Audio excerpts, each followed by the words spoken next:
జై శ్రీరామ్.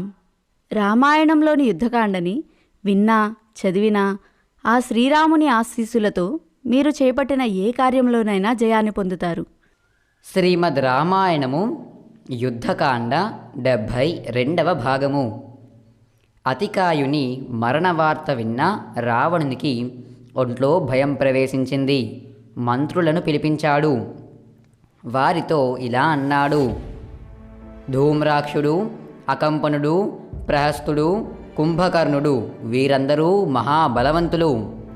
కానీ మానవుడైన రాముని చేతిలో చంపబడ్డారు. వీరే కాదు, వీరిని అనుసరించిన రాక్షస సైన్యము కూడా నాశనమయ్యింది. ఒకరోజు నా కుమారుడింద్రజిత్తు రామలక్ష్మణులను సర్పబాణములతో శరబంధము చేశాడు.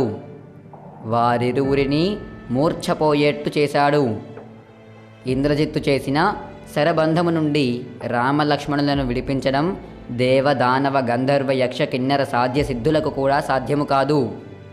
కానీ ఏం జరిగిందో అర్థం కావడం లేదు. రామలక్ష్మణులు ఆ శరబంధము నుండి విడిపించుకున్నారు. అది వాళ్ల మహిమో లేక ఏమన్నా మాయ చేశారో, వేరే వాళ్ల ప్రభావమో అర్థం కావడం లేదు. నా ఆదేశము ప్రకారం యుద్ధమునకు వెళ్ళిన రాక్షస యోధులందరూ ఆ వానరుల చేతిలో మరణించారు. ప్రస్తుతము రామలక్ష్మణులను, సుగ్రీవుని, విభీషణుని, వానరులను చంపదగిన వీరుడు, పరాక్రమవంతుడు లంకలో నాకు కనపడటం లేదు.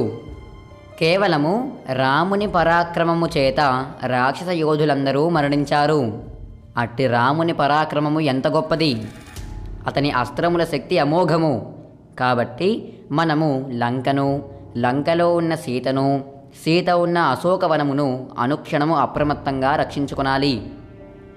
ఏ క్షణంలోనైనా వానరులు లంకానగరమును సాధ్వీనం చేసుకోవచ్చు.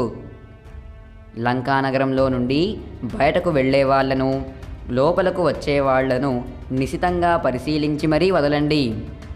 ఏమరపాటు తగదు.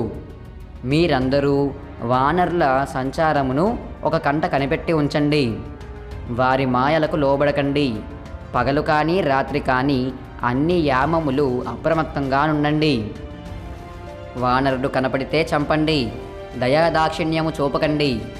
లంకానగరమును ముట్టడించిన వానరులందరినీ ఒక కంట కనిపెట్టి ఉండండి. వారి వ్యూహములను ఎప్పటికప్పుడు తెలుసుకోండి.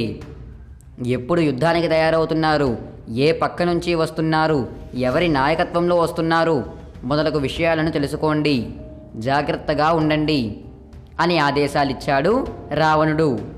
రాక్షస వీరులు రావణుని ఆదేశాలను ఖచ్చితంగా పాటిస్తామని ప్రతిజ్ఞ చేశారు. ఎన్ని జాగ్రత్తలు తీసుకున్నా రావణుని కన్న కుమారులను, తన వారందరినీ పోగొట్టుకున్న దుఃఖము మనసులో నుండి తొలగిపోలేదు.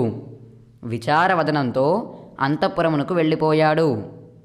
శ్రీమద్ రామాయణము యుద్ధకాండ 72వ భాగము సంపూర్ణము.